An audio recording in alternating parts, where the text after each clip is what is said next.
తను ఎన్ని రోజులుగా ఈ పూజ చేస్తోంది? తను చిన్నతనం నుంచి పూజ చేస్తోంది స్వామి. తప్పు చేశారు, చాలా పెద్ద తప్పు చేశారు. కన్నెపిల్ల గాలి ఈ పాముకు తగలకూడదు. మీరు పూజ చేయనిచ్చారు. నాకు తెలియదు స్వామి.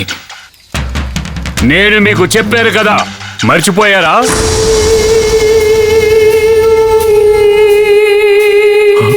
స్వామి, ఏ మంత్రం ప్రయోగం చేసినా దానికో ప్రమాణం చేయాల్సి ఉంటుంది. ఆ పావుని మంత్రంతో బంధించినప్పుడు ఆ రోజు ఏం ప్రమాణం చేశామో జ్ఞాపకం చేసుకోండి.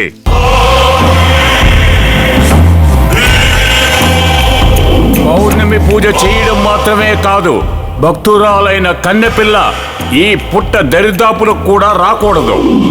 రాజశేఖర్, ఆ పిల్ల రక్తం ఒక్క చుక్క పడినా కూడా పాము బయటకు వస్తుంది. ఆ అమ్మవారి పరిపూర్ణమైన అనుగ్రహం ఈ తాయెత్తులో ఉంది. ఎంతో జాగ్రత్తగా దీన్ని కాపాడుకోవాలి, తెలిసిందా?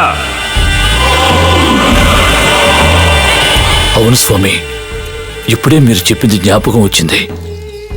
గంగని చిన్నప్పటి నుంచి చూడటం వల్ల తను ఏడొచ్చిన పిల్ల అని మర్చిపోయి ఇన్ని రోజులు పూజ చేయనిచ్చాను. ఇక్కడి నుంచి గంగ ఇక్కడ పూజ చేయకూడదు. ఆ పుట్టలో ఉన్న పాము బందీగానే ఉండాలంటే కన్నె పిల్లలెవరూ దగ్గరికి రాకూడదు.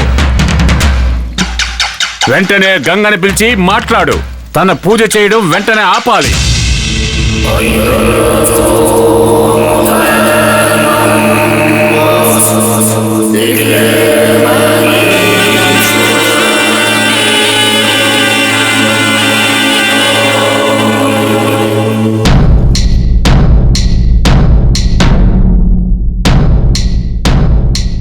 అమ్మా, మిమ్మల్ని అయ్యగారు పిలిచారమ్మా. వస్తున్నాను.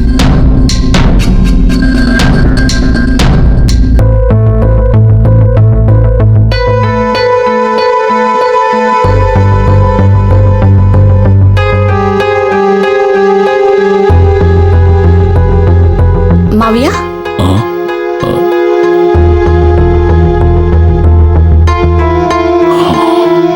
రామ్మా.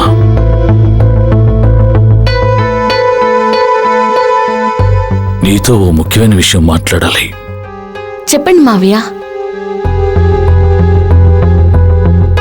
నేను నిన్ను ఇబ్బందులు పెడుతున్నానని తెలుస్తోంది, కానీ అది తప్ప నాకు మరో దారి లేదమ్మా. ఏంటో చెప్పండి మావయ్య.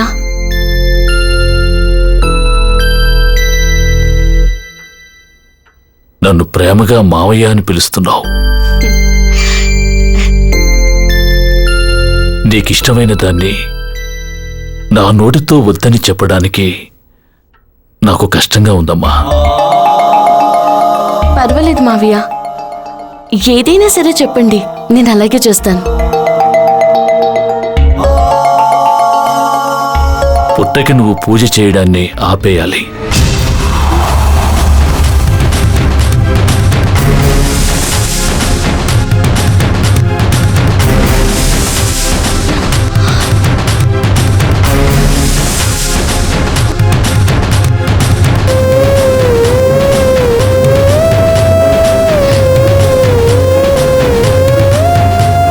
మనస్ఫూర్తిగా చేస్తున్న ఆ పూజని ఆపేయమంటే నీకెంత బాధగా ఉంటుందో నాకు తెలుసమ్మా.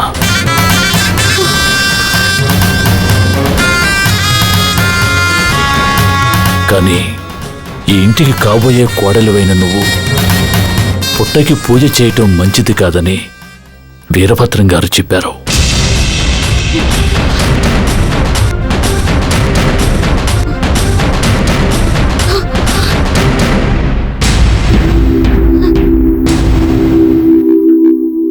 ఇక నువ్వు పాముకి నమస్కరించకూడదు.